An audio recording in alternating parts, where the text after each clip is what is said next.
사람마다 차이는 있겠습니다만 자기 자신이 느끼는 자신의 삶의 업앤다운을 인생에 적용해서 소위 잘 나가던 때와 인생의 밑바닥에 이르는 때까지 이제 인생을 하나의 어떤 그래프로 그려보곤 합니다.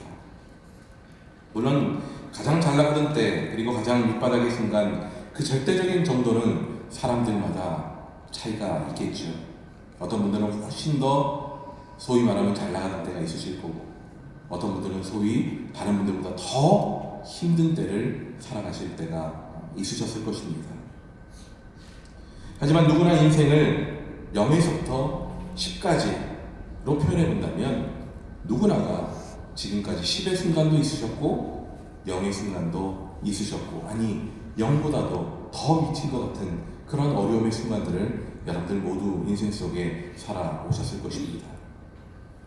최고의 순간은 특별한 노력을 하지 않아도 그저 그 순간을 즐기면 될 것이기에 별 문제가 되지 않겠습니다만 밑바닥의 순간, 그 제로의 순간, 그 힘겨운 순간은 어떻게든 반등하기 위해 저마다 노력을 하게 될 것입니다. 누군가는 빠르고 쉽게 그 순간을 이겨내기도 합니다. 반면 누군가는 안간힘을 쓰다가 이내 더 깊은 수렁에 빠지게 되기도 합니다. 예를 들고 전문적인 용어로 회복 탄력성이라고 표현하더군요. 영어로 표현해 본다면 resilience라는 단어로 표현해 볼 수 있을 겁니다. 보통 심리학이나 의학에서 많이 사용합니다만 심지어 사회학이나 경제학에서도 사용되어지고 있는 용어라고 하더군요. 소위 극복해내는 능력, 탄성, 회복력을 의미하는 그러한 용어입니다. 제가 그래서 찾아봤습니다. 위키피디아라는 백과사전, 인터넷에서 우리가 흔히 사용하는 거죠. 이런 회복 탄력성을 두고 크고 작은 다양한 역경과 시련과 실패를 오히려 도약의 발판으로 삼아서 더 높이 튀어오르는 그런 마음의 근력이 바로 이 회복 탄력성이다 라고 그렇게 그 백과사전에서는 설명하고 있었습니다. 물체마다 탄성이라고 얘기하죠. 탄력이 다릅니다. 사람에 따라 회복 탄력성 역시 다양하다는 것이죠. 특히 이 회복의 탄력성은 특징은 밑바닥으로 더 깊이 떨어지면 떨어질수록 더 강한 회복 탄력성을 가지고 오히려 이전보다 더 높은 곳까지 튀어오를 수도 있는 그러한 특징을 가지고 있습니다. 밑바닥이 괴롭고 부정적인 순간임은 분명합니다만 그렇다고 그 자체로 절망이 마치 키에로 케굴로가 얘기한 것처럼 죽음에 이르는 병처럼 그렇게 마냥 끝이라 여길 수만도 없는 것이 바로 우리 인생에 있어서의 밑바닥의 순간이라는 것입니다. 언젠가 인명구조사가 했던 말이 기억이 납니다. 물에 빠지면 무조건 수면 위로 오르려고 허우적대지 말고 강바닥 아래로 내려가는 것이 오히려 좋은 방법일 수 있다라고 하던 이야기를 제가 들은 적이 있습니다. 물론 너무 깊은 물에서는 그것도 쉽지 않겠지만 어지간한 깊이에서는 오히려 힘을 빼고 바닥으로 내려갔다가 다시 거기서 힘을 내서 올라가는 것이 허우적대면서 힘을 빼는 것보다는 조금 더 나은 방법이라고 얘기를 하더군요. 사람이라는 게 바닥에 닿게 되면 최악의 공포의 순간은 그때부터는 극복할 수 있다는 겁니다. 오히려 차분하게 받아들이면서 체력 낭비도 줄이면서 공포를 덜 수 있어서 오히려 더 오래 버틸 수 있는 방법이 밑바닥까지 내려가는 거라는 이야기를 제가 들은 적이 있습니다. 바닥으로 내려가는 것만 같은 인생의 밑바닥의 공포. 그곳엔 희망은 없는 것이라 여기는 절망의 자리. 하지만 사실 곰곰이 놓고 보면 우리가 절망한다는 것은 이미 우리 내면 속에 희망이 그래도 어딘가에는 있겠지라는 그런 생각 때문에 우리들 절망하게 된다는 거죠. 절망을 느낀다는 것은 그 이면에 존재하는 희망에 대한 욕구를 버리지 못했다는 것이기도 한 것입니다. 다시 말해 절망 중에도 여전히 희망이 있다는 것입니다. 오히려 절망 중에서도 우리가 취해야 될 자세는 포기가 아닌 절망 이면에 있는 희망을 어떻게 손에 잡을 것인가, 그것이 바로 관건인 것입니다. 물에 빠져 허우적될 수밖에 없는 연약한 인생처럼 그렇게 안간힘을 쓰며 깊은 물속에 빠져나오려는, 그 물속에서 빠져나오려는 우리 인생을 바라보면서 이 땅에 오신 예수님은 앞서 말한 인명구조사의 이야기처럼 허우적대며 그들을 구해내려고 하기보다는 오히려 더 깊이 가장 바닥의 자리까지 예수님은 내려가기로 결정하셨습니다. 오늘 본문은 그러한 예수님의 첫걸음을 그대로 보여주는 장면입니다. 예수님이 세례받았구나라는, 세례받았다는 사건 자체로만의 의미가 아니라 곰곰이 놓고 보면 이 사건은 우리를 살리기 위해 아둥바둥 그냥 그렇게 버티려고 하셨던 예수님이 아니라 이 땅에 오신, 인간으로 오신 그 인생의 가장 밑바닥까지 내려가셨음을 보여주는 사건이라는 점에서 우리에게 매우 중요한 의미를 담고 있는 사건입니다. 그 무렵 세례요한에게 많은 일이 나오기 시작했죠. 세례요한에게 세례를 받기 위함이었습니다. 오늘 읽지 않았습니다만 3장 5절과 6절 이렇게 말씀하죠. 이때 예루살렘과 온 유대와 요단강 사방에서 다 그에게 나와 자기들의 죄를 자복하고 요단강에서 그에게 세례를 받다니 라고 그렇게 말씀하고 있습니다. 사방에서 여러 사람들이 세례 요한에게 나와왔습니다. 누가 나왔냐 하면 참으로 연약한 자들이 나오기 시작했습니다. 소위 수고하고 무거운 짐진 자들이었습니다. 힘겨운 인생 속에 허우적대며 어떻게든 가라앉지 않기 위해 발버둥치던 그러한 인생들이었습니다. 율법주의자들이 보기엔 여전히 율법에 무지하고, 율법을 지키려고 애를 쓰는 것 같지만 전혀 율법을 지키지 못했던 그런 연약한 자들, 그런 존재들이 세례요한에게 나오기 시작했습니다. 유대율법자들로부터는 율법과는 거리가 먼 그런 존재들이었습니다. 하나님 보시기엔 죄로 인해 죽을 수밖에 없는 그러한 연약한 자들이었습니다. 회개하고 세례를 받음을 통해 어떻게든 그런 그들의 한계를 벗어나보기를 간절히 바랄 수밖에 없던 그런 이들이었습니다. 예수님은 바로 그런 그들을 보셨습니다. 어떻게라도 자기 자신의 죄의 문제, 영원히 죽을 수밖에 없는 죄의 한계를 벗어날 수 없는 그러한 자들을 예수님은 보시기 시작했습니다. 예수님은 그들을 외면하실 수 없으셨습니다. 그들을 대신하여 죽음의 자리에 서심을 통해 스스로 죄로부터 이겨낼 힘없는 그들을 살리시기로 다시 한번 마음을 먹으셨습니다. 죄 없으신 아들 예수님께서 죄인을 구원하기 위해 세상으로 보내신 하나님 아버지의 뜻을 쫓아 세례의 자리, 다시 말해 스스로 죄인임을 자처하시고 연약하디 연약한 인간 그들의 자리, 그 밑바닥의 자리로 내려가기로 예수님은 자처하셨습니다. 허접되며 물 밖으로 나와보려 했으니만 그럴수록 아래로 가라앉는 것만 같은 아픈 인생의 현실 속에서 예수님은 친히 몸에 힘을 내셨습니다. 그리고는 강물 바닥 가장 아래, 가장 밑바닥으로 내려가시기로 작정하셨습니다.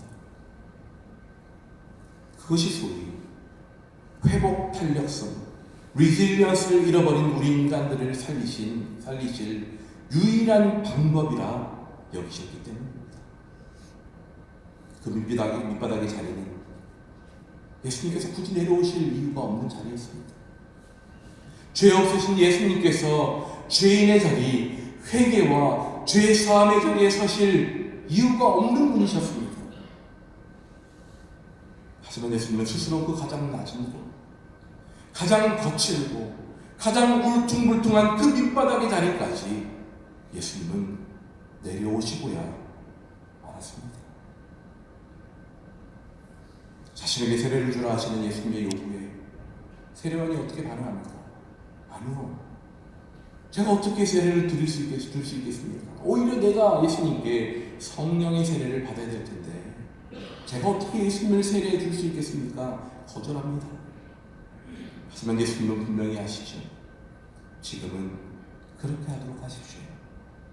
이렇게 하여 우리 모두가 모든 의를 이루는 것이 옳습니다. 이렇게 예수님께서 말씀하십니다. 예수님께서 세례요한에게 세례를 받으시면 그저 우리 인간들이 가질 그러한 어떤 윤리적인 그러한 겸양의 모습, 겸손의 모습이 아니었습니다. 분명한 뜻이 있었던 그러한 모습이었던 것이죠. 이렇게 내가 세례를 받는 것이 바로 모든 죄를 사하고 모든 의를 모든 사람으로 하여금 이루게 하는 길이라고 예수님은 생각하고 계셨습니다. 여러분, 모든 의를 이룬다는 것이 무슨 의미인지 아십니까? 구약시대 때부터 모든 의를 이룬다는 것은 하나님과의 관계가 온전하게 형성되어진다는 것을 의미하는 것입니다.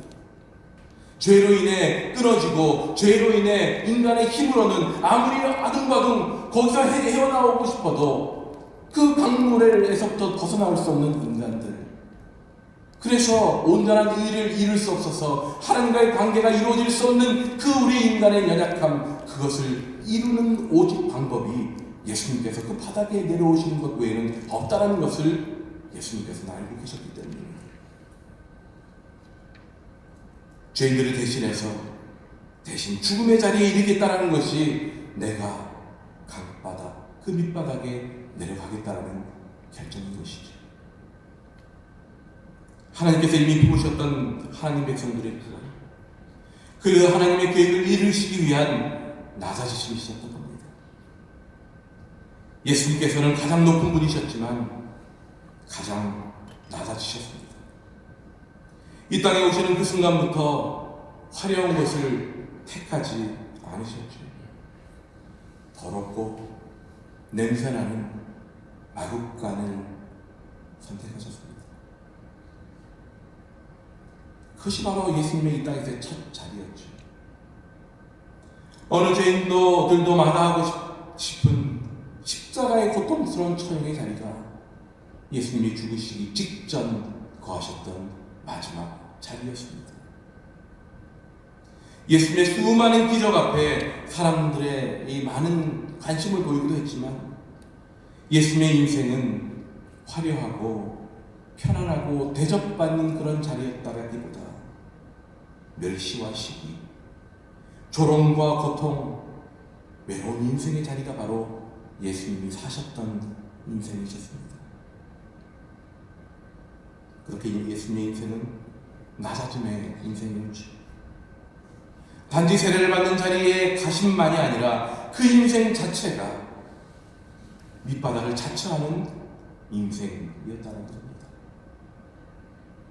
단 한 가지 이유 때문이었습니다. 그 길이 하나님이 계획하신 구원을 이루시는 길이었고 그 길이 나를 포기하지 않고 함께 하시는 하나님의 선하신 능력의 손길을 경험할 수 있는 최적의 길이었고 그게 수많은 연약한 자들, 자기와는 상관없이 비천하고 낮아진 삶을 살아갈 수밖에 없었던 소외받고 외롭고 연약한 인생들을 만나고 품고 위로할 수 있는 유일한 길이었음을 예수님은 하셨기 때문입니다. 어쩌면 그런 삶을 통해 우리에게 건지시는 삶의 길, 그 길이 어떠해야 하는지, 그리고 비록 그 길이 보잘것없어 보여도 그 길이 얼마나 소중한 길인지를 보여주시기 위함이었는지도 모르겠습니다. 그 길은 하나님의 뜻, 하나님의 계획을 이루어 가시기 위해 순종하시는 길입니다. 그리고 그 순종의 인생은 결국 낮아짐으로 이어질 수밖에 없었던 것이죠. 성경 어디를 보아도, 우리 인생 속에 만나게 되는 이들을 보아도 그 어디에도 높아짐의 모습으로 하나님의 뜻, 하나님의 계획을 이루어가는 사람을 만날 수는 없습니다. 내가 막 높아지려고 하고 내가 막 잘나려고 하는 모습을 통해서 하나님의 뜻이 이루어지거나 하나님의 계획이 이루어지는 것은 없다는 거예요. 하나님의 뜻은, 하나님의 계획은 어떻게든 낮아짐으로 순종함의 삶을 살려고 할 때 이루어지게 되다라는 것입니다. 자신의 사랑하는 아들 이삭을 내어놓아야 된다는 답답하고 두려운 심리적인 그런 밑바닥을 경험하면서도 순종으로 하나님께 응답했던, 그래서 그의 낮아짐을 통해 하나님은 아브라함을 당신의 뜻을 이어갈 그러한 사람으로 사용하셨습니다. 형들로부터 미움받고 팔리기까지 하며 인생의 밑바닥을 경험하는 가운데서도 하나님의 뜻을 바라보며 자신의 고통, 낮아짐의 자리마저도 바로 이때를 위함이다라고 그렇게 고백하며 형들을 용서해 주었던 요셉 역시 밑바닥의 아픔을 겸손히 받아들임을 통해 하나님께 쓰임받았던 사람이었습니다. 모세와 여호수아 역시 두려움과 막막함이라는 인생의 밑바닥을 경험함을 통해 이스라엘 백성들을 이끌어야만 됐습니다. 이스라엘 향해 아픔과 두려움의 미래를 선포했던 그 수많은 선지자들 역시 그 두려움 속에 밑바닥의 삶을 살아야만 했던 그러한 사람들이었습니다. 누구도 선뜻 선호하지 않은 그것이 바로 인생의 밑바닥이며, 그런 밑바닥을 마다하지 않고 낮아짐으로 걸어가야 하는 인생이 바로 겸손이고 순종의 삶입니다. 예수님은 당당히 그 길을 걸어가시기를 마다하지 않으셨습니다. 세상의 성공, 세상이 부들부들 떨만한 힘으로 그 힘을 과시함을 통해 하나님의 뜻이 이루어지는 것이 아니었습니다. 세상은 처음에 조롱하고 무시하여도 하나님의 뜻은 포기되지 않았고 세상의 무시 속에서도 당신의 계획은 오히려 성장해 갔습니다. 우리는 흔히 우리의 힘을 기르고 무언가 드러나 보이는 것을 통해 하나님의 뜻을 이루어낸다라고 착각합니다. 하지만 예수님이 선택하셨던 그 길, 그리고 하나님께서 당신의 사람들을 통해 이루어오신 역사와 섭리들을 곰곰이 하나씩 살펴보면 오히려 그들의 낮아짐의 섬김의 모습을 통해 밑바닥의 인생조차 포기하지 않고 기꺼이 걸어가는 그런 삶을 통해 그렇게 이루어 가셨음을 우리는 확인하게 되는 것이죠.